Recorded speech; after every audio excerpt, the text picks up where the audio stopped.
ከሟቹ አያቶላ አሊ ኻሜኒ ቀብር በኋላ ተተኪያቸው ይፋ ይሆናል። ይህ ሰው ማን ነው? ዓለም ስለዚህ ሰው እየተነጋገረ ነው። እስራኤልም አዲሱ መሪን ኢላማ እንደምታደርግ ዝታለች። ከኢራን ጋር በተያያዘ ዛሬ የተሰሙ ወሬዎችን ይዘናል። የተወደዳችሁ እንዴት ናችሁ? ይኖ ሬዲዮ ነው። በወሬ ገበያ የወሬዎች ተራ ላይ ናችሁ። ወደ ቀዳሚው ጉዳይ አሁን እናልፋለን። ኻሜኒ ከቀብራቸው በኋላ ተተኪያቸው ይታወቃል ስለመባሉ ጉዳይ ቢቢሲ ሰፋ ያለ መረጃ ይዞ ወጥቷል።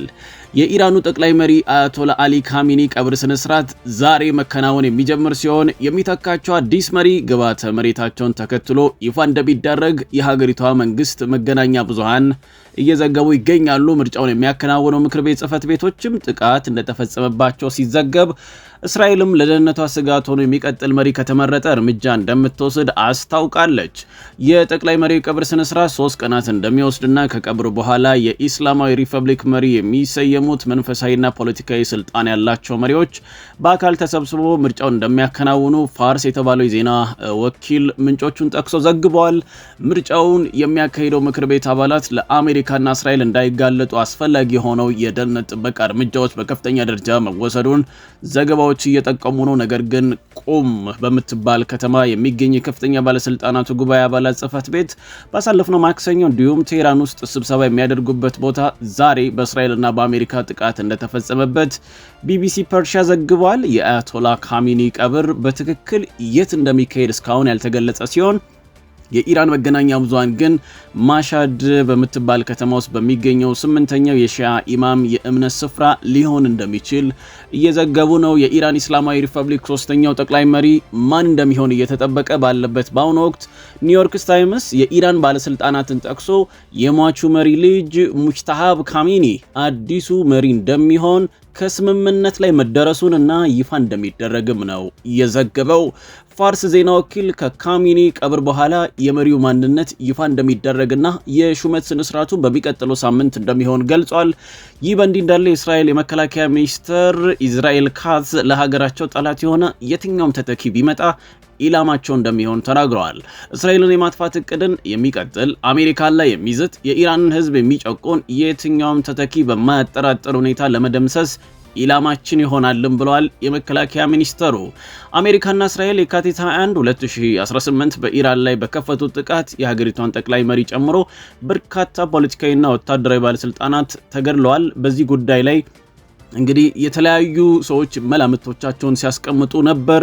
አያቶላ አሊ ኻሜኒን ማን ነው የሚተካው የሚል ጥያቄ ሲሰነዝሩ ነበርና የትኛው መቼ ምናምን የሚለውን ነገር በርካታ ሰዎች ሲያወሩ ስለነበረ ነው።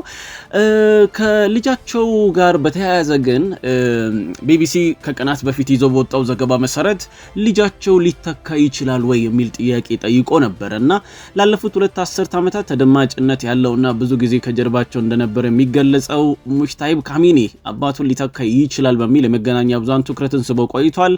የአባቱን ቢሮ በማስተዳደር ባለው ሚና የሚታወቀው ሙጅተባ ኻሜኒ የአባቱን ቀጠናዊና ጨቋኝ የሀገር ውስጥ ዓላማዎችን በማራመድ ረገድ በተጫወተው ሚና በዩናይትድ ስቴትስ ማዕቀብ ተጥሎበታል። የ56 ዓመቱ ሙጅተባ ኻሜኒ አያቶላ አሊ ኻሜኒን ይተካቸዋል ተብሎ ከሚጠቀሱ ሰዎች ዝርዝር ውስጥ ስሙ ይገኛል።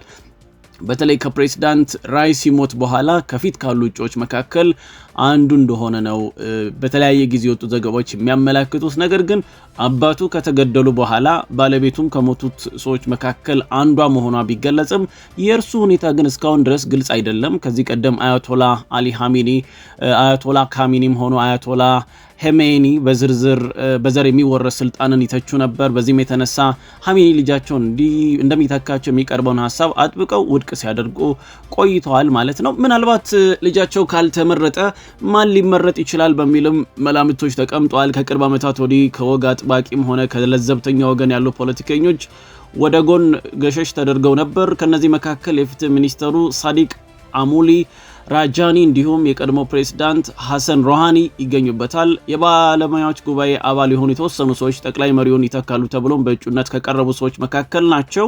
ከነዚህ መካከል በጊዜያዊ መሪዎች ምክር ቤት ውስጥ እንዲሳተፉ የተመረጡ ሀሪፍ አንዱ ናቸው። የ66 ዓመቱ የህግ ባለሙያ በኻሜኒ በኢራን ሃይማኖታዊ ስልጣኖች መካከል ከፍተኛ የሆነውን በመላ ሀገሪቱ የሚገኙ ሃይማኖታዊ ትምህርት ተቋማት እንዲመሩ የተሾሙ ናቸው። በአውሮፓውያኑ 2019 ደግሞ ኻሜኒ የጠባቂ ምክር ቤቱ አባል አድርጎ መርጧቸዋል። ሌሎችም አክራሪ አቋም ያላቸው የባለሙያዎች ጉባኤ ምክር ቤቱ አባል የሆኑት ተቀዳሚ ምክትል ሊቀመንበር ሃሽሚ ሁሴኒ ቦሽሪ እንዲሁም ሙሼን አራኪ እንዲሁም መሐመድ መሄዲ ሜርባቅሪ በዝርዝር ውስጥ ከተካተቱት መካከል ናቸው። የአያቶላ ሮህላ ሆሚኒ የልጅ ልጅ ሐሰን ሆሚኒ በለዘብተኛና በለውጥ ፈላጊዎች ዘንድ ደግሞ ተመራጭ ናቸው።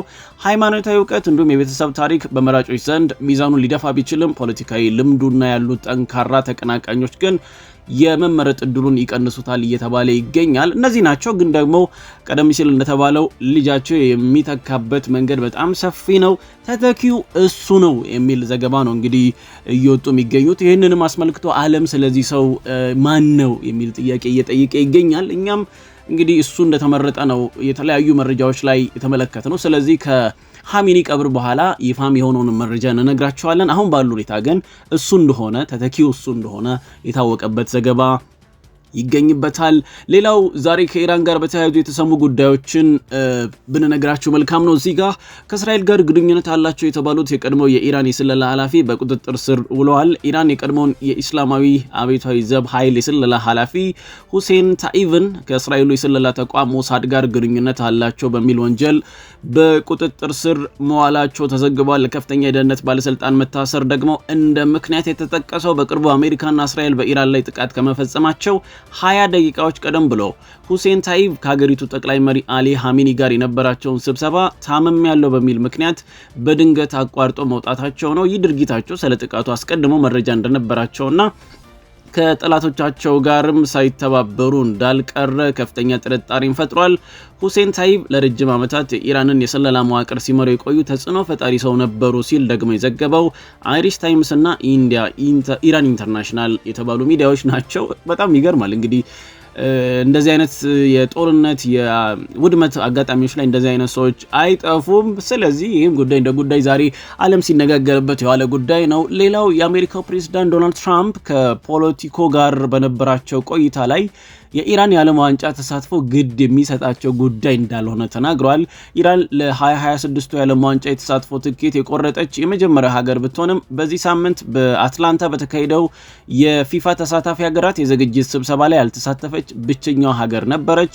በመካከለኛው ምስራቅ እየተባባሰ ከመጣ ውጥረት በኋላ ቴሄራን ብሔራዊ ቡድኗን ወደ ውድድሩ የመላኳ ነገር አጠራጣሪ የሆነ የመጣ ሲሆን አሜሪካንም ብትሆን ለሀገሪቷ ባለስልጣናት የቪዛ ፍቃድ ትሰጣለች ተብሎ እንግዲህ አይጠበቅም። ፕሬዚዳንት ዶናልድ ትራምፕ ባለፈው ሰኔ ወር ላይ የጉዞ እገዳ ከጣሉባቸው 12 ሀገራት መካከል እንደ ኢራን፣ ሴኔጋል፣ አይቨሪ ኮስት እና ሃይቲ በዓለም ዋንጫው ተሳትፏቸው ያረጋገጡ ሲሆን የደጋፊዎቻቸውና የአመራሮቻቸው የቪዛ ጉዳይ ግን እልባት አላገኘም። ትራምፕ ለፖለቲኮ በእርግጥ ግድ የለኝም፣ ኢራን በጣም የተሸነፈች ሀገር እንደሆነች አስባለሁ ሲሉ ተደምጠዋል። ለአራተኛ ተከታታይ ጊዜ ለውድድሩ ማለፍ የቻለችው ኢራን በምድብ 8 ግብፅን በሲያትል እንዲሁም ኒውዚላንድ እና ቤልጂየምን በሎስ አንጀለስ እንደምትገጥም የወጣው መርሃ ግብር ያሳያል። ግን ምን ያደርጋል እንግዲህ ኢራን አትሳተፍም ማለት ነው። ክቡራትና ክቡራን ይኖ ሬዲዮ ወሬ ገበያ ነው። ስላደመጣችሁ እናመሰግናለን። መረጃዎቻችን ከተመቻችሁ ሰብስክራይብ፣ ሼር እና ላይክ ብታደርጉ በጣም ደስ ይለናል። እንወዳችኋለን። የኖ ሬዲዮ ወሬ ገበያ እውነተኛ የወሬ ገበያ ነው።